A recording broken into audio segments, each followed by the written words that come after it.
இல்ல அல்லாஹ். இக்காரியம் செய்ய துவக்கம் செய்கையில் முதலில் பிஸ்மில்லாஹ் என்றே சொல்லிடுவோம். ஏது காரியமும் செய்திட நினைக்கையில் எப்பொழுதும் இன்ஷா அல்லாஹ் என்றுதான் உரைத்திடுவோம். எந்த செயலையும் வெகுவாக புகழ்கையில் நாம் சுப்ஹான் அல்லாஹ் என்றே கூறிடுவோம். புகழ்ச்சி எங்கும் வெளிப்படுத்துகையில் அழகாக மாஷா அல்லாஹ் என சொல்லிடுவோம்.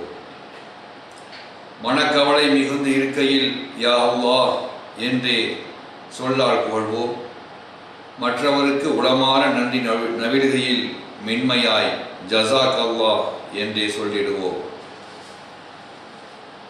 உறக்கம் நீங்கி படுக்கை விட்டும் எழுகையில் லா இலாஹா இல்லல்லாஹ் என கூறி எழுந்திருப்போம். பொறுப்பதை சுமக்க உறுதிமொழி எடுக்கையில் மெய்யுடன் வல்லாஹ் பில்லாஹ் என்றே உரைத்திடுவோம். தும்மல் வருகையில் அவனை புகழ்ந்தே அல்ஹம்துலில்லாஹ் என்றே கூறி நிற்போம். பிறர் தும்மலை செவியுறை செய்கையில் நாம் யர்ஹம்கல்லாஹ் என்றே கூறிடுவோம். தவறுகளை நினைத்து தௌபா செய்கையில் மனமுருகி அஸ்தக்ஃபிருல்லாஹ் என்று சொல்லிடுவோம். உண்மையில் உறுதியாய் சத்தியம் செய்கையில் வல்லாஹ் என்றே உரக்கச் சொல்வோம். தானம் தர்மம் மற்றவருக்கு புரிகையில் மனதிற்குள் ஃபீ சபீலில்லாஹ் என சொல்லிக்கொள்வோம். பிறரிடம் நாம் அன்பு செலுத்துகையில் பண்புடன் லிஹுப்பில்லாஹ் எனவே சொல்லிடுவோம். திருமணம் செய்கையில் நெஞ்சம் நிறைந்து ஆமன்து பில்லாஹ் என்று கூறி மகிழ்வோம். எந்த பிரச்சனையும் நமக்கு வருகையில் தனித்தவனை தவக்கல்து அலல்லாஹ் என்றே கூறி நிற்போம். மணவிழா கண்டவரை மனம் மகிழ்ந்து பாரக்கல்லாஹ் என்றே உரைத்து வாழ்த்திடுவோம். விருந்து அருத்திவிட்டு அங்கே விடைபெறுகையில் விருப்பமாய் அக்ரம்குமுல்லாஹ் என்றே நவின்றிடுவோம். உரையாடி விடைபெறுகையில் அவரிடம் ஃபி அமானில்லாஹ் என்று கூறி வந்திடுவோம். இன்னல் துன்பம் நமக்கு நிகழ்கையில் இறைவா இறையை நினைத்து இன்னான் இல்லா என்றிடுவோம். மகிழ்ச்சி இல்லாமை கஷ்டம் ஏற்படுகையில் மனமுருகி நஊது பில்லாஹ் என்றே உரைத்திடுவோம்.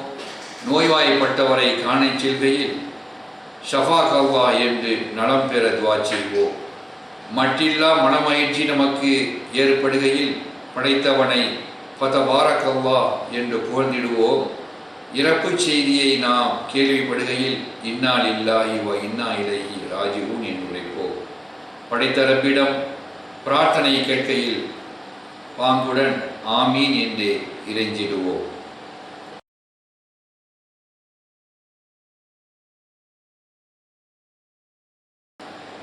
பிழை பொறுப்பாய் இறைவா, உன் அருள் கொண்டு பிறந்திட்டேன். உன் அடிமையாகவே நான் இருக்கின்றேன். உன் அருமை மார்க்கத்தில் பிறந்ததினால் உயர்வும் மதிப்பும் அடைந்திட்டேன். இளமை பருவத்தில் தடம் புரண்டேன். இமைக்கும் நேரத்தில் அதை உணர்ந்தேன். இறை கட்டளையை மீறி நின்றேன். இதை உணர்ந்த நானே திருந்திக் கொண்டேன். கொடிய பாவங்கள் இழைத்திட்டேன். கடிய சொற்களையே உரைத்திட்டேன். கொடுஞ்செயல் பலவும் புரிந்ததினால் கடும் விளைவுகளை சந்தித்தேன். மனமறிய தவறுகள் செய்திட்டேன். மனம் மாறி அதை விட்டு விலகினேன். மனதிற்குள் பிழை என தெரிந்திட்டேன். மன்றாடி இறையிடம் இறைஞ்சுகிறேன். இறைமறை சொல்லை மறந்திட்டேன். இறை வழி நடக்க மறுத்திட்டேன். இன்னலும் துன்பமும் வந்ததினால் இறையை துதித்திட நாடிவிட்டேன். மதிமயங்கி வாழ்ந்து வந்தேன். மனம் திருந்திட அருள் புரிந்தான். மாபெரியோன் அல்லாஹ்வை போற்றுகிறேன். மன்னித்து பிழை பொறுக்க வேண்டுகிறேன். சித்த மருத்துவம் தரும் சிறு குறிப்பு. முடக்கத்தான் கீரை சூப். முடக்கத்தான் கீரையை ஒரு கைப்பிடி எடுத்து நீரில் அலசி ஒரு தடவை அரிந்து ஒரு டம்ளர் நீரில் கொதிக்க வைத்து 3/4 டம்ளர் நீராகி இறக்கி அதில் சிறிது உப்பு மிளகு பொடி போட்டு சூப் செய்தால் அது கசப்பாக இருக்காது, சூப் சுவையாக இருக்கும். தினமும் காலையில் காபி தேநீருக்கு பதிலாக இந்த சூப்பை குடிக்கலாம். இதை தொடர்ந்து டீ காஃபிக்கு பதிலாக சாப்பிட்டு வந்தால் முடக்குவாதம், நரம்பு தளர்ச்சி போன்ற வியாதிகள் நம்மை நெருங்காது. இதை குறைந்தது மாதம் 2 முறையாவது உணவில் சேர்த்து கொண்டால் மூட்டு வலியிலிருந்து நிச்சயமாக நிவாரணம் கிடைக்கும். முடக்கத்தான் கீரை மருத்துவ குணங்கள் நிறைந்த ஒரு அரிய கீரையாகும். கை கால்கள் முடங்கி போய்விடாமல் தடுப்பதால் இந்த கீரைக்கு முடக்கு பிளஸ் அற்றா என்ற காரண பெயர் வந்தது. அது மருவி முடக்கத்தான் என்று இப்பொழுது அழைக்கப்படுகிறது. இந்த கீரையில் தோசை செய்துதான் வழக்கம், துவையலும் செய்யலாம். பச்சைக்கீரை சிறிது கசக்கும், ஆனால் சமைத்த பின் அவ்வளவாக தெரியாது.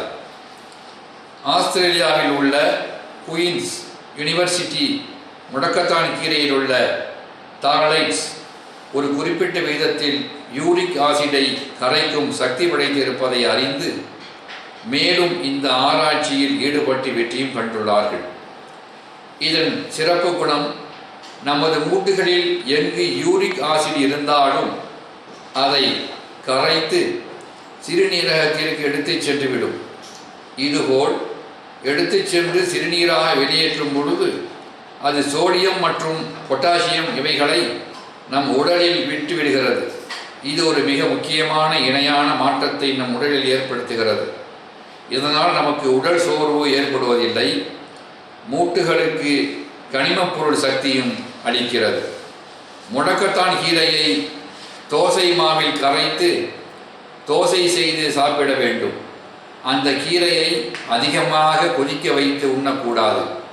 அதனுள் உள்ள மருத்துவ சக்திகள், மருத்துவ குணங்கள் கொதிக்க வைப்பதின் மூலம் அழிந்துவிடும். மழைக்காலங்களில் மட்டுமே இந்த கீரை கிடைக்கும். முடக்கத்தான் கீரை மருத்துவ குணங்கள் நிறைந்த ஒரு அரிய கீரையாகும். தமிழ்நாட்டு கிராமங்களில் ஏறத்தாழ எல்லோர் வீட்டு கொல்லைப்புறத்திலும் இது படர்ந்து கிடக்கும்.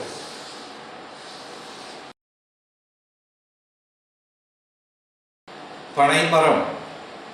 பனைமரம் ஒரு பாவப்பட்ட மரம். அதற்கு நாம் எந்த பராமரிப்பும் செய்யாமலே அது நமக்கு ஏராளமான பலன்களை கொடுக்கிறது, இன்றும் கொடுத்து வருகிறது. ஆனால் மனித இனமாகிய நாம் அதன் பயன்களை எல்லாம் மறந்து நன்றி கொண்டத்தனமாக அவற்றை அழித்து சூளைகளில் இட்டு எரித்து வருகிறோம். தாங்க முடியாத பஞ்சகாலத்திலும் தானும் தாக்கு பிடித்து நம்மையும் வாழ வைக்கும் திறன் கொண்டது. ஆனாலும் நாம் அவற்றை அழிப்பதை விட தற்கொலைத்தனமான செயல் ஒன்றும் இருக்காது. நாட்டின் அனைத்து பாகங்களிலும் பனை மரங்கள் நிறைந்திருந்தால் எந்த பஞ்சமும் வறட்சியும் எதுவும் செய்யாது. கோடையில் நாம் ருசித்து தின்னும் பனநொங்கு கடும் வெப்பம் தணிக்கும் உடலுக்கு ஏற்ற பொருளாகும். அதேபோல் கோடைக்கு முன்னே பனங்கிழங்கு நீராவியில் அவித்து சாப்பிட நல்லதொரு ஏற்றமிகு ஊட்டச்சத்து நிறைந்ததாகும். நாம் அருந்தி மகிழும் பதநீர் பானம் உடலுக்கு எவ்வளவு உகந்தது என்பதை நாம் அறிவோம். கோடைக்கு ஏற்ற ஏழைகளின் குளிர் தரும் விசிறியும், குடிசை வீட்டிற்கு பயன்படும் பனை ஓலையும், பனை வாரையும், பனை உத்திரமும் இன்றும் பயன்படுகிறது. இன்னும் எத்தனையோ பனை மரத்தால் நாம் பயன்பெறுகிறோம். சிலவே இல்லாமல் உலக மக்கள் அனைவரையும், ஏழை குடும்பங்களை அனைத்து வழிகளிலும் காக்கும் திறன் கொண்ட பனைமரத்தை காப்போம். அது பனைமரத்துக்கு நாம் செய்யும் உதவி அல்ல, நமக்கு நாமே செய்து கொள்ளும் மாபெரும் உதவியாகும். அஸ்ஸலாமு அலைக்கும் வரஹ்மத்துல்லாஹி வபரகாத்துஹு.